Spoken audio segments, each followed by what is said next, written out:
Want to speak real Vietnamese from your first lesson? Sign up for your free lifetime account at Vietnamesepod101.com. Hi guys, welcome back to Vietnamesepod101.com, the fastest, easiest, and most fun way to learn Vietnamese. My name is Linh and welcome back. This video today is going to be about the Vietnam culture. And it's going to be very helpful for you, especially when you travel to Vietnam for the first time. Some things might be very new, some things might be very different to other countries, but they are very typical, especially in the north of Vietnam because it's still very traditional. So let's find out what they are so we can act as nhập gia tùy tục. Do you remember that? We had a video about Vietnamese idioms. Nhập gia tùy tục. That means in Rome, do as Romans do. Now, let's get started.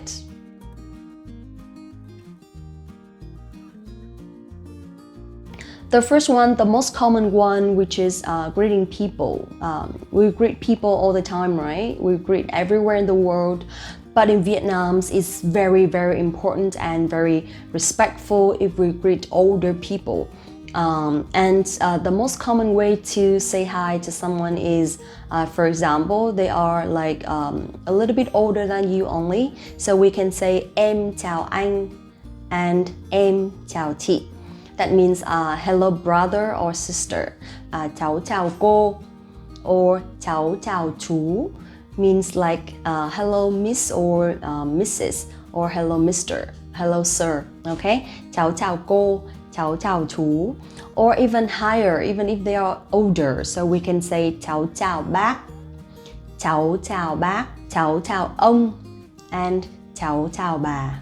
Okay? So remember, it's very important to greet older people to show respect.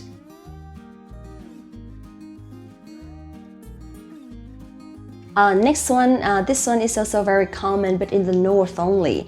Recently, it's been not very common in the south because maybe southern people are more open-minded and they don't really care a lot if you do it or not, which is to say something like have a good meal before eating or after eating. Okay, so in Vietnamese we say cháu mời cô chú ăn cơm.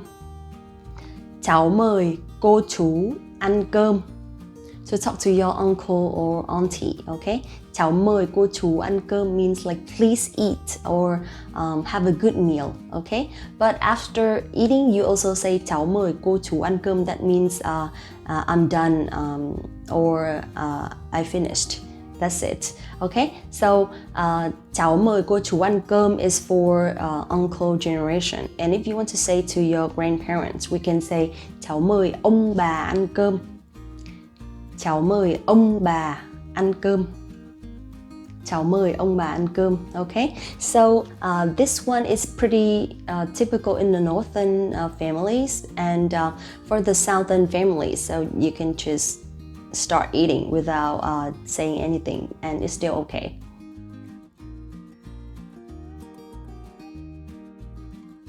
The next one, I think this one is also very nice to do.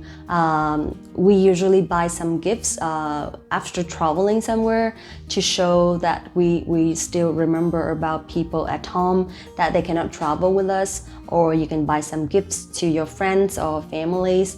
It doesn't have to be so expensive or fancy, but just some small souvenirs or something, some local food or stuff like that. So that is the way to show that we appreciate you, and even though we're traveling, we still think about you and we want to have some things for you.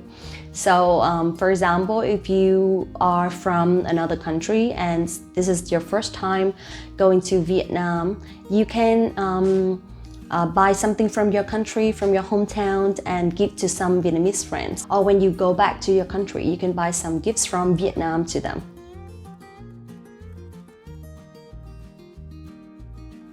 The next one is also very important. You should take off your shoes when entering someone's house. This one is to show respect, and for some people, they don't really clean their house every day, but they do have slippers for walking around inside the house. But for some families, it's okay not to take off your shoes, so it depends on each family's habits. but usually to show respect. We should take off our shoes when entering a house.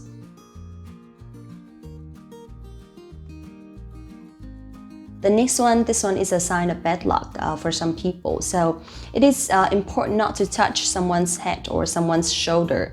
Usually they're considered as a sign of bad luck. I mean, I don't really mind. I personally don't care about that because I don't really believe or trust like sign of luck or bad luck. So it's okay for young people, I guess, but for some of my old friends, when I remember that I used to touch their shoulder and they still like touch the other side, which is weird. I don't know.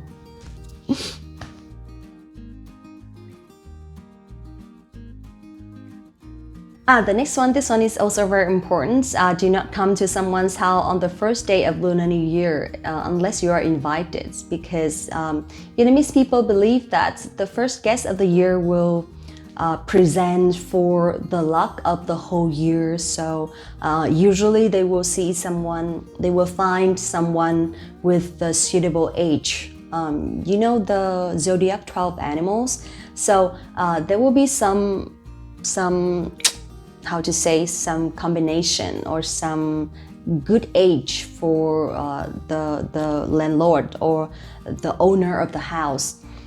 So they would invite those people to come visit their house on the first day of Lunar New Year to bring luck for the whole year. So it still happens in my family, although not all the time we can find the right person. So we just like make it randomly. But for some people, especially for business owners or businessmen, they trust that a lot. So just in case, just to be careful, do not come to someone's house on the first day unless you are invited.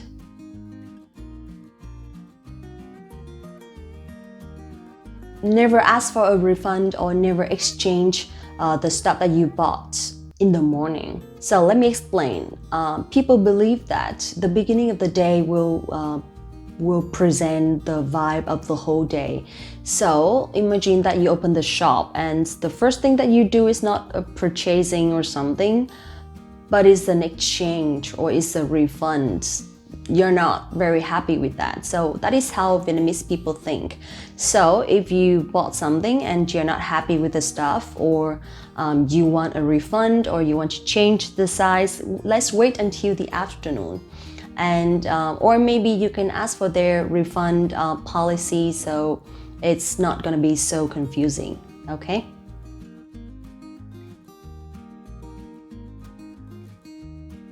Asking for money or borrowing money on the first day of Lunar month is not a good sign of luck. So if you tend to borrow someone's money, or if you want to ask for some help or something, for some business owners or businessmen, try to avoid the first day of Lunar month, okay? Because maybe some people, they're not just comfortable with that, and so please be careful. All right, that's it for today. Not so many, right? But there are some very typical things that I would like to share. But remember that each province or each city will have different tradition. Not in big cities, okay, because they are more open-minded, but some villages or some provinces, maybe there are still some different traditions or culture that maybe even I'm not aware of it. So let's share with me at the comment below something that you have encountered before that you weren't aware of it. Okay, so that's it for today. Thank you so much for watching the video. Don't forget to like this video, subscribe the channel, and visit the website vietnamesepod101.com to learn more. Thank you so much, and see you in the next one.